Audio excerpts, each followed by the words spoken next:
संजय सिंह ने यूडब्ल्यूडब्ल्यू के साथ बातचीत करके सेटिंग करके कुश्ती को बहाल करवा लिया है, अपने आप को अध्यक्ष बना लिया है। पहली चीज़ तो मैं सरकार से यही निवेदन करना चाहूँगा कि जब आप आईओ ने इसको भंग कर दिया था, उसके बाद ये सरकार को अपने आप से ऊपर दिखा के नेशनल चैंपियनशिप करवा रहा है पुणे में, उसके बाद ये इलेक्शन करवा रहा है स्टेटों में, उसके बाद ये फेडरेशन के पैसे का दुरुपयोग कर रहा है, जो कि भंग होने के बाद कोई भी फेडरेशन हो या कोई भी अधिकारी हो उस अकाउंट को हाथ नहीं लगा सकते।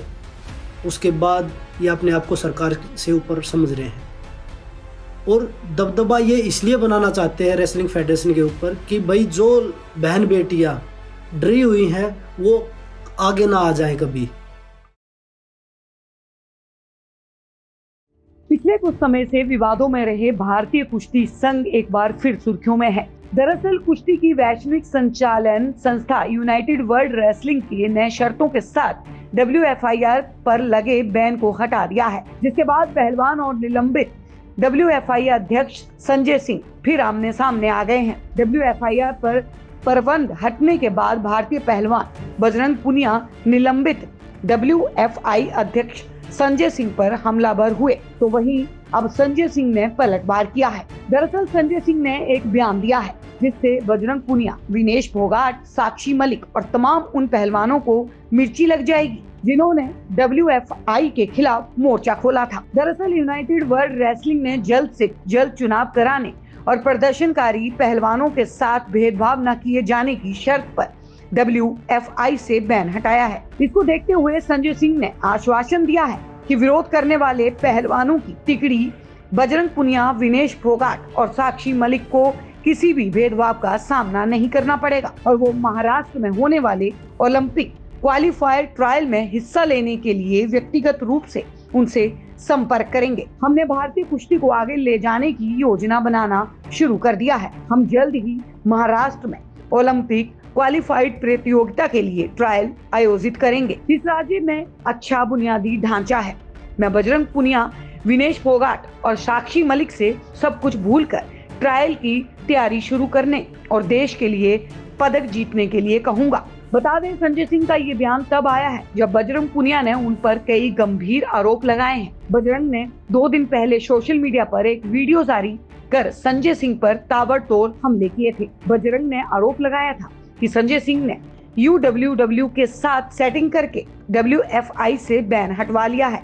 यहाँ तक कि बजरंग ने संजय सिंह के खुद दोबारा अध्यक्ष बनने का भी दावा किया था। बजरंग पुनिया ने आरोप लगाते हुए कहा था कि संजय सिंह WFI के भंग होने के बाद भी खुद को सरकार से ऊपर रखकर काम कर रहे हैं। बजरंग ने दावा किया था कि संजय सिंह सभी राज्यों में कुश्ती संघ के चुनाव करवा रहे हैं, यहाँ तक कि वो खुद के निलंबन और WFI के भंग होने के बाद भी संघ के पैसे का इस्तेमाल कर रहे हैं। बजरंग ने दावा किया था कि भारतीय कुश्ती संघ के भंग होने के बाद कोई भी अधिकारी पैसे को हाथ नहीं लगा सकता।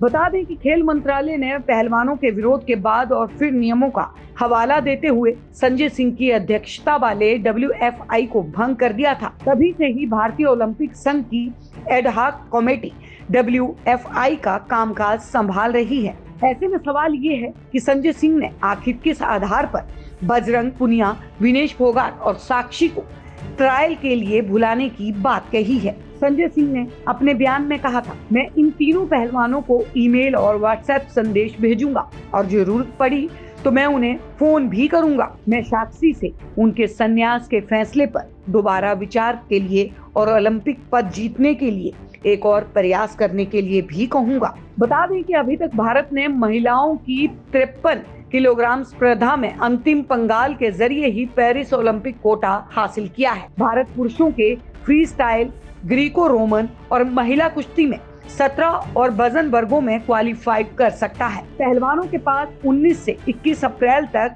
बिश्केक में होने वाली एशियाई क्वालिफाई प्रतियोगिता और 9 से 12 मई तक इस्तांबुल में होने वाले विश्व क्वालिफायर के जरिए ओलंपिक में क्वालिफाई करने के 2 आखिरी मौके हैं। संजय सिंह ने कहा, हमने UWW को बताया है कि WFI पर बैन चुनाव न कराने के लिए लगाया गया था। और अब चुनाव हो चुके हैं तो हमारा निलंबन हट गया है। हमने उन्हें बताया कि किस तरह जूनियर पहलवानों को परेशान होना पड़ रहा है और भारत उचित महासंघ न होने के कारण अंतर्राष्ट्रीय प्रतियोगिताओं में कई वजन वर्गों में बिना तैयारी के जा रहा है। हमने 9 फरवरी को अंतर्राष्ट्रीय ओलंपिक समिति और UWW बोर्ड से इस मामले पर चर्चा की और वो हमारे तर्क से सहमत थे। उन्होंने अस्थायी निलंबन हटा दिया।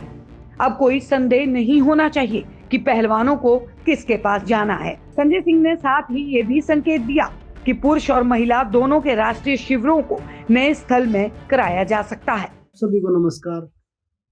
आप सबको पता है कि पीछे जो हमारा आंदोलन चल रहा था देश की बहन बेटियों को न्याय दिलाने के लिए, सबने देखा भी था, सबने सपोर्ट भी किया था। तो वैसे ही हमें कल पता चला कि संजय सिंह ने UWW के साथ बातचीत करके सेटिंग करके कुश्ती को बहाल करवा लिया है, अपने आप को अध्यक्ष बना लिया है।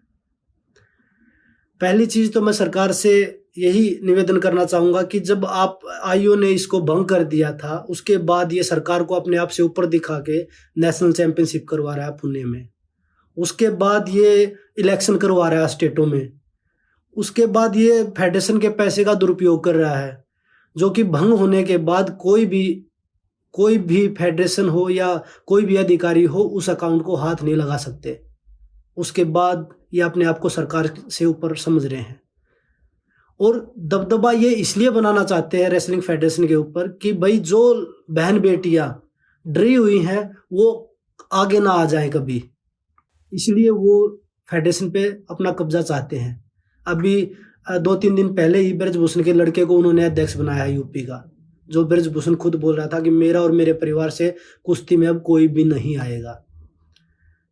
तीसरी चीज, सरकार ने हमारे से भी वादा किया था कि हम आप लोगों के साथ हैं। ब्रजभूषण और उसके घर के और उसके आसपास के लोग कोई भी रेसलिंग में नहीं आएगा। उसके बावजूद आप सब देख रहे हैं कैसे 21 तारीख को जब चुनाव हुआ था उसके बाद उन्होंने कैसी प्रक्रिया दी थी। वो आपको बताने की जरूरत नहीं कि वो एक सभ्य व्यक्ति की हैं या किसी गुंडे व्यक्ति की हैं। और तीसरी, मैं सरकार से निवेदन करूंगा कि आप जल्द से जल्द कोई फैसला लें और हम खिलाड़ी भी जो हमारे साथ संगठन, जितने भी संगठन हमारे साथ जुड़े थे, चाहे वो किसान संगठन हो, खाप पंचायतें हो, मजदूर संगठन, महिला संगठन, जितने भी संगठन हमारे साथ जुड़े थे, हम सब से बातचीत करके हम जल्द ही एक फैसला लेंगे। और मैं सरकार से निवेदन करूंगा कि हमें इतना मजबूर ना किया जाए कि खिलाड़ियों को दोबारा से प्रोटेस्ट करना पड़े। आप देख रहे हैं सौगंध टीवी, सौगंध वतन की।